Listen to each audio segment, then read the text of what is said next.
Bab 35. Yang tidak tahu bagaimana hidup atau mati tiba di kamar pribadi.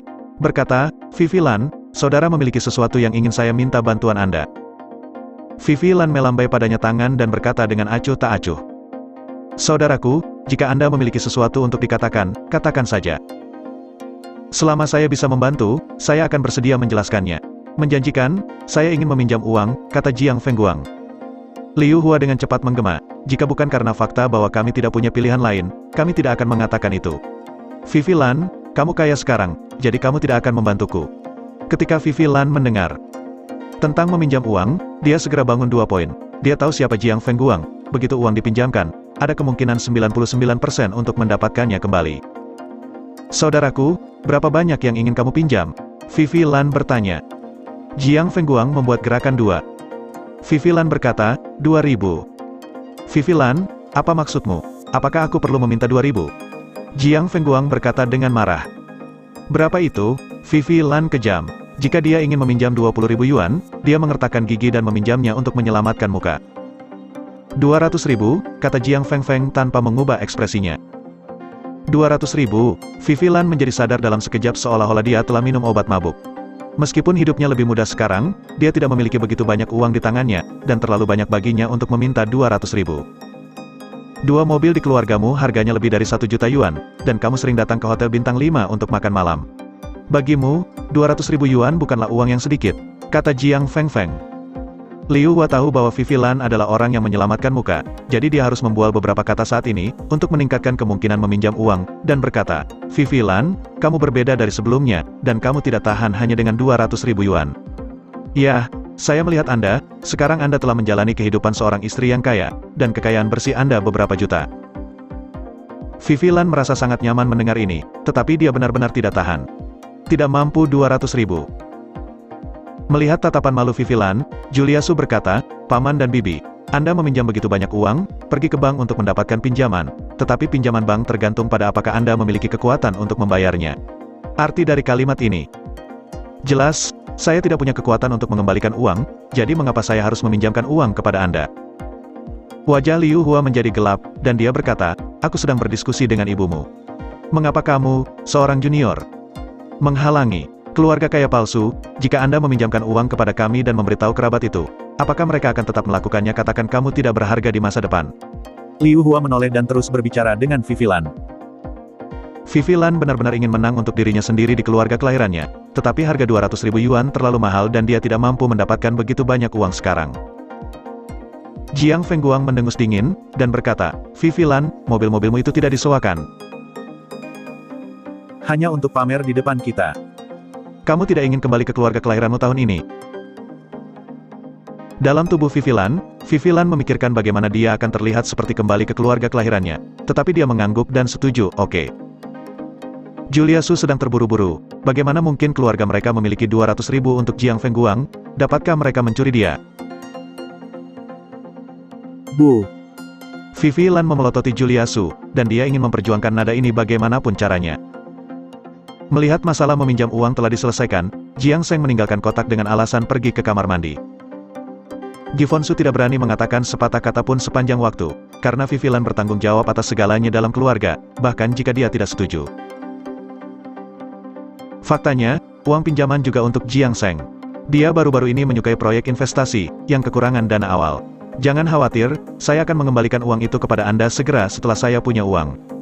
Jiang Fengguang berkata sambil tersenyum, inti dari kalimat ini tentang memiliki uang, tetapi apakah Anda punya uang atau tidak, tetapi dia memiliki keputusan akhir. Liu Hua menusuk Jiang Fengguang, apalagi yang bisa dikatakan dengan kalimat yang berlebihan ini. Waktu kita terbatas kali ini, kapan kamu bisa memberi kami uang? Liu Hua bertanya. Vivi Lan memandang Julia Su, dia ingin membelanjakan 200.000 yuan, dan hanya Julia Su yang bisa melakukannya. Dia sedikit menyesalinya sekarang, tetapi dia tidak dapat menarik kembali apa yang dia katakan. Setelah bertahun-tahun, dia akhirnya berhasil menang untuk dirinya sendiri, tidak boleh kehilangan muka. Besok dan lusa, akan butuh waktu untuk menarik uang, kata Vivi Lan. Oke, Liu Hua tersenyum di seluruh wajahnya. Jiang Seng, yang pergi ke toilet, tidak kembali. Liu Hua khawatir tentang apa yang terjadi, dan hendak membiarkan Jiang Fengguang pergi untuk melihatnya.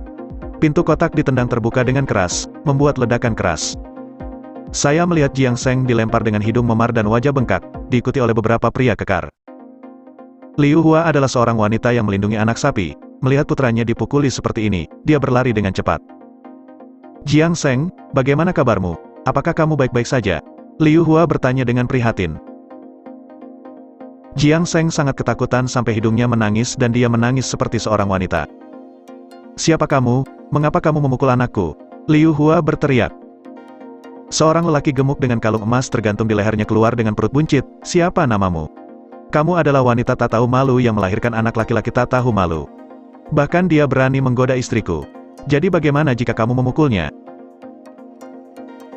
Setelah menyelesaikan toilet, Jiang Seng bertemu dengan seorang wanita dengan pakaian seksi, dan dia menggoda dengan beberapa kata saat mabuk, tetapi dia tidak tahu bahwa wanita itu adalah wanita kakak laki-laki, jadi dia memukulinya tanpa mengucapkan sepatah kata pun.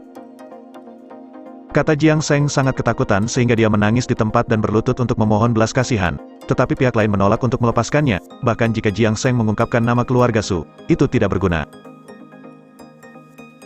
Dengarkan ketika dia mendengar kata-kata pria gendut itu, Liu Hua berkata dengan sembrono, lihat apa yang kamu kenakan wanita, bukankah itu hanya untuk merayu anakku? Fatih menjadi marah ketika dia mendengar ini. Dan berkata, sambil menyeringai, sungguh cerewet, meskipun aku tidak memakai pakaian wanita, apakah putramu berhak menjadi dia? Jiang Fengguang sama sekali tidak berperilaku seperti laki-laki, dan berkata kepada Julia Su dengan wajah pucat, Julia Su, bukankah kamu dari keluarga Su? Jangan menakuti mereka. Dia bunuh diri, dan Liu Hua tidak tahu harus berbuat apa. Jadi mengapa dia harus peduli dengan masalah ini? Setelah lelaki gendut itu mendengar kata-kata Jiang Seng, dia berkata dengan jijik di wajahnya, omong kosong macam apa keluarga Su? Bahkan jika aku datang, aku tidak memperhatikannya. Akui kesalahanmu, jika aku dalam suasana hati yang baik, aku tidak perlu memukulmu, kata pria gendut itu kepada Jiang Fengguang. Jiang Fengguang bahkan lebih ketakutan dan gemetar, tetapi dia keras pada Julia Su, apakah kamu tidak peduli dengan masalah ini? Aku pamanmu. Julia Su tidak peduli, dan tidak bahkan repot-repot untuk mengatakan sepatah kata pun. Pada saat ini, Gifon Su memberanikan diri untuk berdiri, dan berkata kepada pria gendut itu, saya Gifon Su, dari keluarga Su, beri saya muka, mari kita lupakan urusan hari ini. Pria gendut itu menatap Gifon Su dengan mencibir, dan berkata, keluarga Su ini sebuah bola. Tidak peduli seberapa banyak Anda mencampuri urusan orang lain, percaya atau tidak, saya akan memukul Anda juga. Melihat sikap pria gendut itu begitu kuat, Vivilan hanya ingin mengulurkan tangan untuk menarik Gifon Su agar duduk, tetapi gerakan Gifon Su lebih cepat, dan dia segera duduk dengan patuh. Tidak apa-apa jika kamu tidak berlutut dan meminta maaf. Aku juga orang yang berakal sehat. Wanita yang mencabuliku harus membayar puluhan juta, kan? Kata pria gendut itu sambil tersenyum. Melihat tidak ada yang berbicara, pria gendut itu menendang Jiang Seng dan berkata dengan marah, jika saya tidak punya uang, saya akan menghancurkan anak ini. Saudaraku, saya tidak punya uang, tapi saya punya mobil, bawa pergi. Tolong biarkan aku pergi. Jiang Seng mengeluarkan kunci mobil Audi. Jiang Seng, itu mobilku, mengapa kamu memberikannya padanya? Melihat adegan ini, Julia Su berdiri dengan marah dan berkata. Baru sekarang pria gendut itu melihat Julia Su dengan jelas, dan mau tidak mau melihat cahaya terang di matanya, dia ternyata wanita cantik. Julia Su, apa itu mobil? Apakah kamu ingin melihat Jiang Seng dipukuli dan dilumpuhkan olehnya? Jiang Fengguang tidak peduli jika itu bukan miliknya. Cantik sekali, aku punya cukup uang. Itu hanya Audi yang rusak. Aku tidak memperhatikannya. Pria gendut itu membuang kunci mobil dan berjalan menuju Julia Su. Apa yang ingin kamu lakukan? Julia Su menatap pria gendut itu dengan waspada dan berkata. Kenapa tidak, jika kamu tinggal bersamaku untuk 1 malam, masalah ini akan dihapuskan, bagaimana? Pria gendut itu menatap Julia Su dengan senyum cabul di wajahnya. Bab 36. Anda tidak bisa memikirkannya. Kulit Julia Su berubah drastis. Dia tidak menyangka pria gendut itu akan melibatkannya dalam sesuatu yang tidak ada hubungannya dengan dia. Pria gendut itu tersenyum nakal. Menatap Julia Su dari atas ke bawah, dan menghela nafas, sosok itu benar-benar bagus, saya tidak tahu akan seperti apa setelah melepasnya. Cantik, ini bukan keputusanmu sekarang, aku menyarankanmu untuk patuh. Tidak ada wanita yang aku suka yang bisa kabur. Jangan main-main, dia adalah cucu dari keluarga Su, dan keluarga Su tidak akan membiarkanmu pergi. Vivi Lan tidak bisa membiarkan Julia Su dihancurkan oleh pria gendut ini, karena jika wanita tua itu mengetahui hal ini, masa depan Julia Su akan hancur. Keluarga Su, pria gendut itu mengerutkan kening, selalu berbicara tentang keluarga Su, dia sama sekali tidak tahu siapa keluarga Su itu, dan bertanya, siapa keluarga Su? Apakah itu sangat kuat? Bahkan keluarga Su tidak tahu kenapa kamu ada di Yuncheng. Dia adalah Julia Su. Jiang Fengguang berkata. Pria gendut itu menendang Jiang Fengguang, mengutuk dan berkata, anjing jenis apa? Kamu harus membungkuk ketika berbicara denganku. Kamu tahu. Jiang Fengguang berharap dia bisa menamparkan wajahnya sendiri. Jika dia tidak berbicara terlalu banyak, dia tidak akan dipukuli. Pria gendut itu menoleh untuk melihat Julia Su, tanpa rasa takut sedikit pun, tetapi dengan senyuman di wajahnya. Wajahnya, pantas saja menghancurkan bumi 3 tahun lalu, dia benar-benar wanita cantik, pria Anda yang tidak berguna, bukankah itu dia? Orang yang ditunjuk pria gendut itu adalah Jiang Seng. Saat ini, bahkan Liu Hua, seorang yang cerewet, tidak berani berbicara. Saya menyarankan Anda untuk tidak membuat masalah bagi diri Anda sendiri, atau Anda akan menyesalinya. Julia Su berkata. Nadanya tidak kecil, aku menyukainya, aku tidak tahu apakah kamu begitu kuat di tempat tidur. Tapi jangan khawatir, saya masih punya tamu, saya akan memberi Anda waktu untuk memikirkannya, dan saya akan datang kepada Anda setelah saya selesai dengan para tamu. Sebelum pria gendut itu meninggalkan kotak, dia meminta orang-orangnya untuk menjaga pintu kotak. Jiang Seng ingin menyelinap pergi, jadi dia membuka pintu dengan tenang dan melihatnya, tetapi dipukul dan ditendang. Liu Hua sangat tertekan, tapi dia bahkan tidak berani kentut. Apa yang harus aku lakukan? Julia, kenapa kamu tidak menelpon nenekmu dan memintanya untuk maju? Mungkin masalah ini bisa diselesaikan, kata Vivi Lan kepada Julia Su dengan ketakutan. Gifon Su menghela nafas, bagaimana mungkin wanita tua itu peduli dengan masalah ini, dan pria gendut itu jelas tidak menganggap serius keluarga Su. Ibu tidak akan ikut campur, dan pria gendut ini kelihatannya tidak mudah, kata Gifon Su. Lalu apa yang bisa kita lakukan? Apakah kita benar-benar ingin putri kita menemaninya? Vivi Lan berkata sambil menatap Gifon Su. Julia Su memandang Jiang Seng dan sangat marah, jika bukan karena dia, bagaimana dia bisa menyebabkan masalah ini tanpa alasan. Melihat Julia Su menatap Jiang Seng, Liu Hua berkata dengan nada protektif, Julia Su, apa yang kamu lakukan melihat putraku? Apa hubungan wanita itu dengan putraku yang berdandan sendiri? Pria gendut itu tidak ada di sana, dan kemarahan Jiang Seng juga muncul. Berkata, pelacur jenis ini, pada pandangan pertama, terlihat seperti 1000 orang naik. Saya hanya mengatakan beberapa patah kata, bagaimana saya tahu bahwa mereka ini tidak masuk akal.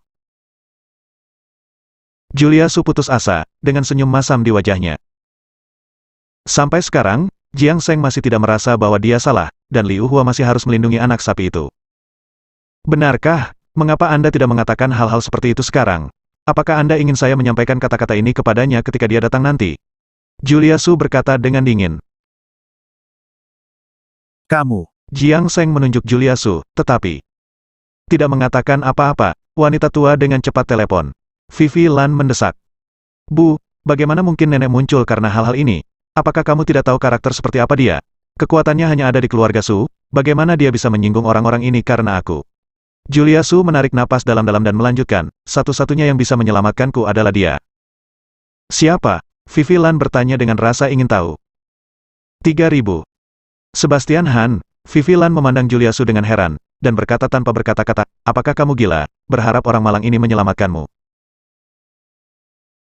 Julia, kenapa kamu tidak menelpon Eric Su? Dia mungkin memiliki kontak yang dapat membantu masalah ini. Gifon Su langsung memfilter kata-kata Julia Su, Sebastian Han. Bagaimana mungkin? Kemampuan apa yang dia miliki untuk menghadapi pria gendut itu?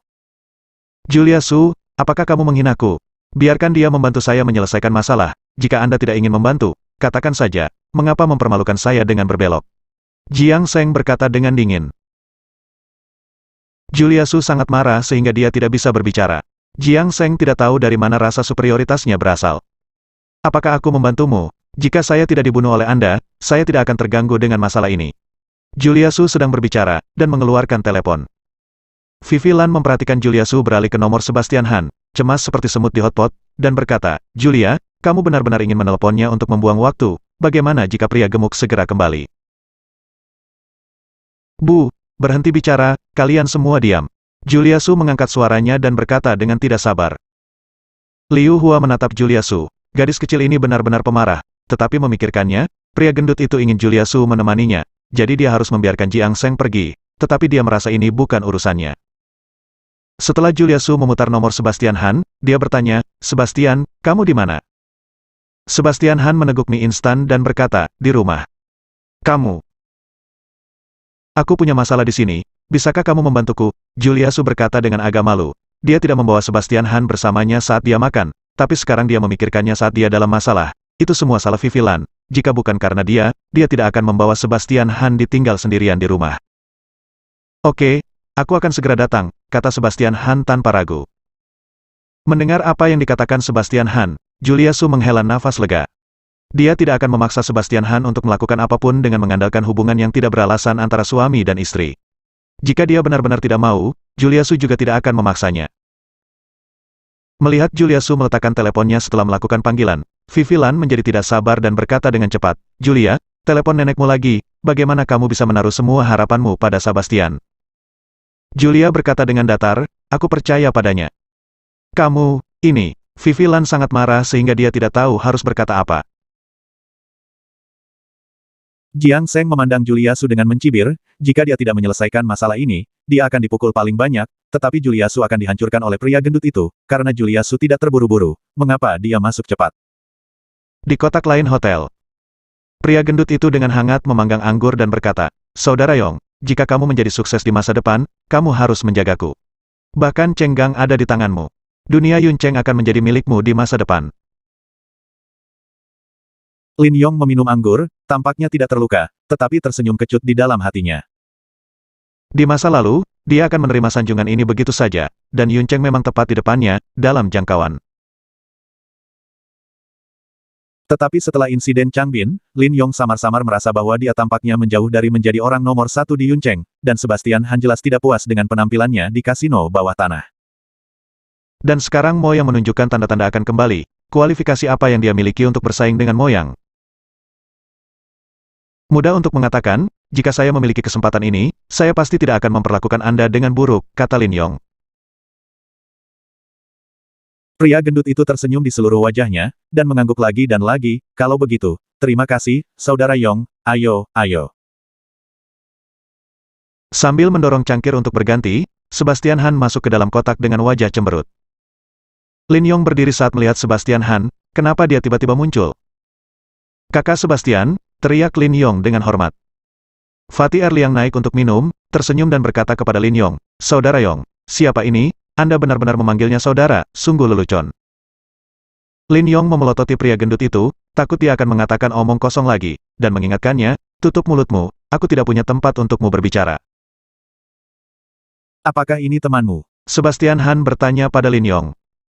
Lin Yong tidak bisa menebak mengapa Sebastian Han muncul tiba-tiba, dan dia tidak berani mengakuinya, tetapi berkata, "Hubungannya dangkal, hanya teman di meja anggur." "Kamu tidak malu, biarkan wanitaku menemaninya," Sebastian Han berkata dengan dingin. Lin Yong merasa merinding di sekujur tubuhnya ketika mendengar kata-kata ini, tetapi dia tahu mengapa Sebastian Han tinggal di keluarga Su selama 3 tahun penuh. Pria gendut ini berani mengucapkan kata-kata liar kepada wanita Sebastian Han. Lin Yong mengambil botol anggur dan membantingnya ke kepala pria gendut itu. Pria gendut itu setengah sadar, menutupi kepalanya dan bertanya pada Lin Yong dengan bingung, "Kakak Yong, kamu, apa maksudmu?" Setelah berbicara, Lin Yong mengangkat tangannya, dan beberapa bawahannya menyematkan lemak itu. Pria itu ke tanah dan memukulinya dengan keras. Bab 37. Pria gendut itu dipukuli sampai hampir mati, dan dia masih tidak mengerti apa yang terjadi. Tetapi dia tahu bahwa pemuda di depannya bukanlah sesuatu dia bisa menyinggung. Sikap Lin Yong terhadapnya penuh hormat, yang menunjukkan bahwa statusnya lebih tinggi dari Lin Yong. Sayang sekali dengan status pria gendut, mustahil membayangkan siapa Sebastian Han itu. Tentu saja, dia tidak akan pernah berpikir bahwa orang di depannya adalah menantu terkenal dari keluarga Su di Yun Cheng. Di kotak lain, melihat Sebastian Han sudah lama tidak muncul, Vivi Lan sangat cemas sehingga dia melompat-lompat. "Julia, sudah kubilang Sebastian Han tidak bisa diandalkan. Bahkan jika dia naik taksi, dia harus datang. Dia mungkin bersembunyi di rumah dan tidak berani keluar sama sekali. Bagaimana kamu bisa mempercayainya?" kata Vivi Lan. "Kamu telah melibatkan kami semua karena kamu percaya pada sampah." Jiang Seng berkata tanpa malu-malu, jelas masalah ini disebabkan olehnya. tapi sekarang dia meletakkan tanggung jawab pada Julia Su dan Sebastian Han. Vivi Lan, pikirkan cara lain, anakku terluka parah, bagaimana mungkin aku tidak pergi ke rumah sakit, kata Jiang Fengguang tajam. Jika Liu Hua tidak masih ingin meminjam uang dari Vivi Lan, dia pasti sudah mulai meludah, dan berkata dengan nada ramah, Vivi Lan, kami tidak bisa menaruh harapan kami pada Sebastian Han, kamu juga keluarga Su. Menantu perempuanku, keluarga Su juga dipermalukan jika terjadi sesuatu, kamu harus pergi ke keluarga Su. Vivi Lan memelototi Gifon Su, dan berkata dengan dingin, Gifon Su, kenapa kamu tidak menelepon ibumu? Gifon Su menghela nafas, dia tidak percaya bahwa Sebastian Han bisa diandalkan, jadi dia tetap harus mencobanya. Biarkan aku mencoba. Tepat ketika Gifon Su mengeluarkan ponselnya, pintu kotak didorong terbuka. Mereka mengira Fatih yang kembali, dan mereka semua menjadi pucat karena ketakutan, dan Jiang Seng bahkan bersembunyi tepat di belakang Liu Hua. Tapi orang yang masuk bukanlah Fatih, melainkan Sebastian Han. Saat Julia Su melihat Sebastian Han, air mata mengalir di matanya, ini dia akhirnya ada di sini, dia tidak akan mengecewakan. Pulanglah, kata Sebastian Han dengan lembut. Julia Su mengangguk dan berjalan ke arah Sebastian Han. Mengapa kamu pulang? Pria gemuk itu masih menjaga di luar. Kamu bisa masuk, apakah kamu pikir kamu bisa keluar? Jiang Seng menatap Sebastian Han dengan jijik dan berkata. Sebastian Han bahkan tidak melihat Jiang Seng, dan berkata kepada Vivi Lan dan Gifon Su, Ayah, Bu, ayo pergi. Vivi Lan dan Gifon Su sedikit bingung. Apakah begitu mudah untuk pergi begitu saja? Saat mereka masih memikirkannya, Sebastian Han dan Julia Su telah keluar dari kotak, seolah tidak ada yang menghentikan mereka, jadi mereka menjulurkan kepala dengan curiga. Di luar kotak, Fatih dan sekelompok adik laki-laki berlutut di tanah, dan mereka tercengang. Pria gendut yang baru saja sombong dan tidak menganggap serius keluarga Su, mengapa dia berlutut sekarang? Julia Su juga bingung, apakah dia memukuli orang-orang ini? 3.000, ada apa? Julia Su bertanya. Sebastian Han menatap Julia Su dengan tatapan kosong dan berkata, apa yang terjadi? Hei, mereka, kenapa mereka berlutut? Ini, mungkin mereka jatuh secara tidak sengaja, ayo cepat pulang, kata Sebastian dengan mata ceroboh. Jatuh? Bagaimana mungkin hidung memar dan wajah bengkak setelah jatuh, jelas ada yang memukulinya. Ketika Julia Su hendak melanjutkan bertanya, pria gendut itu berkata dengan suara dingin, lantai di sini terlalu licin, aku jatuh secara tidak sengaja. Lihat, dia sendiri berkata bahwa dia jatuh, ayo pergi, pulang. Desak Sebastian Han. Julia Su tahu itu tidak mungkin, tetapi Sebastian Han tidak ingin mengatakannya, jadi dia tidak repot-repot bertanya. Jika dia tidak tahu, dia menghabiskan uang untuk meminta bantuan Lin Yong, karena dia takut dia akan memarahi pria yang hilang, jadi dia tidak berani mengatakan yang sebenarnya. Di pintu masuk hotel, dua kelompok orang berpisah. Sebelum pergi, Liu Hua berkata, Vivi Lan, saya akan membawa Jiang Seng ke rumah sakit terlebih dahulu. Kami akan mendatangi Anda besok tentang masalah uang. Vivi Lan memiliki kesempatan untuk berbicara, keluarga tiga orang itu berbalik dan pergi. Nak, apakah kamu baik-baik saja? Apakah cederanya serius? Jika tidak, kita tidak akan pergi ke rumah sakit. Mengapa membuang-buang uang itu? Liu Hua bertanya pada Jiang Seng setelah berjalan pergi. Meskipun Jiang Seng dipukuli dengan parah, semuanya adalah trauma kulit, tidak serius, dan tidak masalah apakah dia pergi ke rumah sakit atau tidak, tetapi ada satu hal yang sangat dia khawatirkan. Ayah, sebaiknya kamu meminta Bibi Lan untuk menyiapkan uangnya besok, dan kita akan pergi segera setelah kita mendapatkan uangnya, kata Jiang Seng. Bukankah Bibi Lan Anda mengatakan bahwa perlu waktu untuk menarik uang, jadi jangan terburu-buru selama 1 atau 2 hari, kata Jiang Fengguang.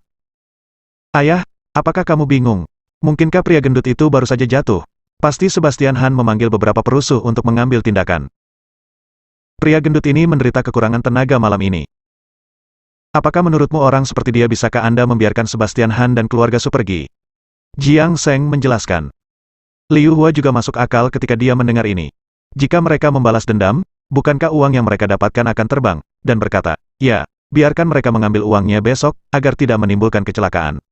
Jika mereka balas dendam oleh pria gendut itu. Kami akan apa yang harus saya lakukan jika saya tidak bisa mendapatkan uangnya? Keluarga Su, dan hanya punya uang di mata mereka. Oke, saya akan menelponnya ketika saya menemukan tempat tinggal, kata Jiang Seng. Sebastian Han dan Julia Su berada di mobil yang sama. Ketika Liu Hua hendak pergi, Sebastian Han merasa sedikit aneh saat menyebutkan uang. Bibi baru saja mengatakan uang apa? Sebastian Han bertanya dengan ragu. Berbicara tentang masalah ini, Julia Su menjadi marah. Dia tidak tahu mengapa Vivi Lan setuju untuk meminjamkan uang kepada mereka, 200.000 yuan. Bukanlah jumlah yang kecil, dan uang itu dipinjamkan kepada mereka, dan hampir tidak ada kemungkinan untuk membayarnya kembali. Ini semua salah ibuku. Pamanku meminta untuk meminjam uang, 200.000, tetapi ibuku benar-benar setuju, 200.000 penuh. Biarkan aku melihat di mana dia dapat menemukan 200.000. Julia Su tampak terdiam. Sebastian Han tahu betapa Vivi Lan memiliki wajah yang baik, dan Vivi Lan akan diejek setiap tahun ketika dia kembali ke rumah kelahirannya. Sekarang keluarga telah membeli 2 mobil. Vivi Lan mungkin salah paham bahwa mudah bagi Julia Su untuk menghasilkan uang di perusahaan, jadi dia melakukannya untuknya. Untuk mengatur napas, dia berjanji untuk meminjamkan mereka 200.000 yuan. Karena kita sudah sepakat, kita hanya bisa memikirkan cara. Ibu adalah orang yang menyelamatkan muka. Ketika paman dan yang lainnya tiba besok, apa yang harus saya lakukan jika saya tidak dapat membayar? Kata Sebastian Han. Tidak apa-apa. Julia Su berkata dengan marah, pokoknya, itu tidak ada hubungannya denganku, biarkan mereka mencari jalan mereka sendiri. Julia Su ingin sendirian, tetapi Vivi Lan pasti tidak akan memberinya kesempatan ini. 200.000 Vivi Lan tidak bisa keluar, hanya temukan jalan di Julia Su. Kembali ke rumah, Vivi Lan membawa Julia Su kembali ke kamarnya. Sebastian Han belum selesai makan seember mie instan, jadi dia menambahkan air panas dan membawanya kembali ke kamarnya untuk dimakan. Julia, kamu harus membantu ibu kali ini. Jika kamu tidak bisa mengeluarkan uang, di mana aku akan meletakkan wajahku di masa depan? Vivi Lan berkata kepada Julia Su. Bu, apa menurutmu aku bisa menghasilkan 200.000 yuan? Seluruh harta keluargaku kurang dari 50.000 yuan, kata Julia Su. Kamu bisa mendapatkan uang dari perusahaan untuk membeli mobil. 200.000 bukan apa-apa, hati-hati saja, kata Vivi Lan. Gifon Su ragu-ragu untuk berbicara, demi muka, dia bahkan mengabaikan keselamatan Julia Su. Jika wanita tua itu tahu, apakah akan ada buah yang enak untuk dimakan? Tidak, aku tidak bisa membantumu dengan apa yang kamu janjikan pada dirimu sendiri, dan memikirkan jalanmu sendiri, kata Julia Su. Ekspresi Vivi Lan berubah, dan dia duduk di tanah dan mulai menangis. Siapa yang menyuruhmu untuk setuju? 200.000 yuan bukan hanya 2 yuan, mengapa kamu setuju dengan mereka? Gifon Su tidak bisa menahannya, dan berkata. Vivi Lan memandang Gifon Su dengan marah, dan berkata, jika bukan karena kamu, seorang pengecut, apakah aku akan sangat malu pada keluarga kelahiranku? Aku tidak berjuang untuk keluarga Su lamamu. Untuk 200.000, Gifon Su membalas dengan cara yang jarang. Apakah itu layak? Gifon Su, apakah Anda memiliki wajah untuk bertanya kepada saya apakah itu layak? Saya telah menikah dengan Anda selama bertahun-tahun, dan ketika saya kembali ke rumah ibu saya tidak akan dicolek di belakang. Saya bersedia berjuang untuk 200.000 yuan, kata Vivi Lan. Julia Su tahu bahwa Vivi Lan telah menderita banyak keluhan dalam keluarga kelahirannya. Tidak hanya statusnya yang rendah di keluarga Su, tetapi dia juga dipandang rendah ketika dia kembali ke keluarga kelahirannya. Jika dia terus mengacau seperti ini, Julia Su takut itu akan mempengaruhi perasaan orang tuanya. Jadi dia hanya bisa berkata, Bu, jangan menangis, bangun dulu, dan aku akan membantumu menemukan jalan. Mendengar ini, Vivi Lan berhenti menangis seketika, dan berkata, lebih baik putriku bersikap baik padaku.